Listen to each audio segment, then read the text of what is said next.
അത് നോക്കിയിട്ട് എവലിൻ പറയും, കണ്ടോ നിന്റെ പപ്പ ഇവിടെ എത്ര പണിയുണ്ട്, ഇതൊക്കെ വിട്ട് കസ്റ്റമേഴ്സിൻ്റെ കൂടെ കളിക്കുന്നത്, എല്ലാം ഞാനാണ് മാനേജ് ചെയ്യുന്നത്. അങ്ങനെ പറഞ്ഞ് ആ താടിക്കാരൻ്റെ തുണികളും കൊണ്ട് താഴേക്ക് പോവുകയാണ്. എവിടെ ബ്രേക്ക്ഫാസ്റ്റ്, വേഗം ഫുഡ് എടുക്ക്, എനിക്ക് വിശക്കുന്നു എന്ന് പറഞ്ഞാൽ അപ്പോഴേക്കും എവലിൻ്റെ ഡാഡി ഷോപ്പിലേക്ക് ഇറങ്ങി വന്നിട്ടുണ്ടാകും.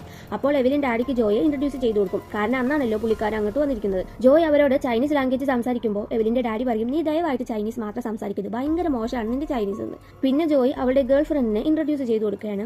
ഇതെന്റെ എന്നൊക്കെ പറഞ്ഞ് തപ്പിക്കൊണ്ടിരിക്കുമ്പോൾ പെട്ടെന്ന് ഇടയിൽ കയറിയിട്ട് എവലിൻ പറയും അത് അവളുടെ ബെസ്റ്റ് ഫ്രണ്ട് ആണെന്ന്. ഇതിന്റെ ഇടയിലൂടെ കസ്റ്റമേഴ്സിന്റെ പുറകെ പാർട്ടിക്ക് ഇൻവൈറ്റ് ചെയ്യാൻ വേണ്ടിയിട്ട് എവലി ഓടുന്നുണ്ട്. ജോയ്ക്ക് ദേഷ്യം വന്നിട്ട് അവിടെ നിന്നും ഇറങ്ങിപ്പോകും. അപ്പോഴേക്കും IRS ഓഫീസിലേക്ക് പോകാനുള്ള അപ്പോയിന്റ്മെന്റ് എടുത്ത ടൈം ആകും. വെയ്മണ്ടും എവലിനും എവലിന്റെ പപ്പയും IRS ഓഫീസിലേക്ക് പോകുന്നു. ഓഫീസിലേക്ക് കയറിയതും അവിടെയുള്ള ഒരു ഓൾഡ് കപ്പിൾസ് സ്നേഹം പങ്കുവയ്ക്കുന്നത് വെയ്മണ്ട് കാണും.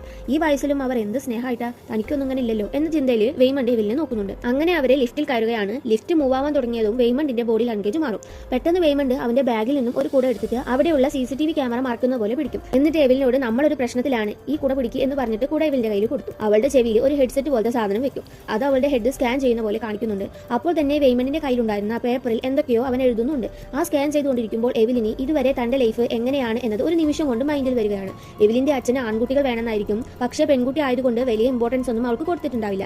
അങ്ങനെ കൂടെ പഠിച്ചിട്ടുണ്ടായിരുന്ന വെയ്മണ്ടായിട്ട് അവൾ പ്രണയത്തിലാവുകയാണ്. വീട്ടുകാർ കുറെ എതിർത്തിട്ടും അവൾ അതിന്റെ പിന്നാലെ ഇറങ്ങിപ്പോവുകയാണ്. അങ്ങനെയാണ് അമേരിക്കയിൽ വന്ന് സെറ്റിൽ ആവുന്നത്. പക്ഷെ അവിടെ എവലിൻ വിചാരിച്ച പോലെയുള്ള ജീവിതം അവൾക്ക് കിട്ടിയിട്ടില്ല. ഹസ്ബൻഡ് ചെറിയ വീടാണ് നോക്കി വെച്ചിട്ടുണ്ടാവുക, അതുകൊണ്ട് അതും ഇഷ്ടമായില്ല.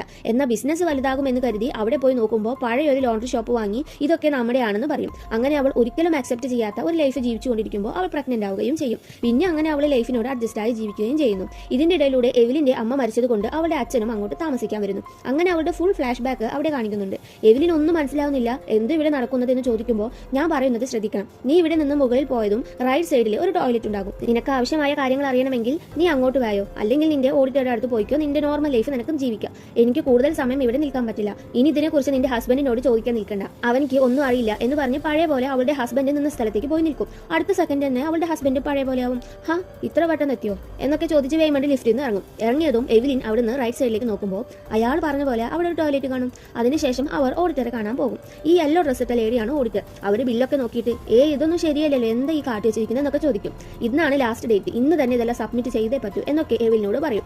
എവലിൻ ഓഡിറ്റർ ലേഡി പറയുന്നൊന്നും ശ്രദ്ധിക്കാണ്ട് ആ ലിഫ്റ്റിൽ കണ്ട കാര്യം തന്നെ ആലോചിച്ചുകൊണ്ടിരിക്കുകയാണ്. എന്നിട്ട് അയാൾ എഴുതി കൊടുത്ത പേപ്പറിന്റെ ഇൻസ്ട്രക്ഷൻ നോക്കും. അതിൽ ഷൂ തിരിച്ചിടാൻ പറയുന്നുണ്ട്. എവലിൻ അതുപോലെ ചെയ്യും. അടുത്തത് കണ്ണടച്ചിട്ട് ക്ലോസറ്റിലുള്ളതുപോലെ വിചാരിക്കാൻ പറയുന്നുണ്ട്. അവൾ അതുപോലെ വിചാരിക്കുമ്പോൾ ചെവിയിലിട്ട ഹെഡ്സെറ്റിൽ ഒരു പച്ച കളർ കാണിക്കും. അങ്ങനെയുള്ള ആ പച്ച കളറിൽ അമർത്താൻ എഴുതിയിട്ടുണ്ടാകും. അവളും അത് ഫോളോ ചെയ്യും. അപ്പോൾ തന്നെ ആ ടോയ്ലറ്റിനുള്ളിലേക്ക് വന്നിട്ടുണ്ടാകും.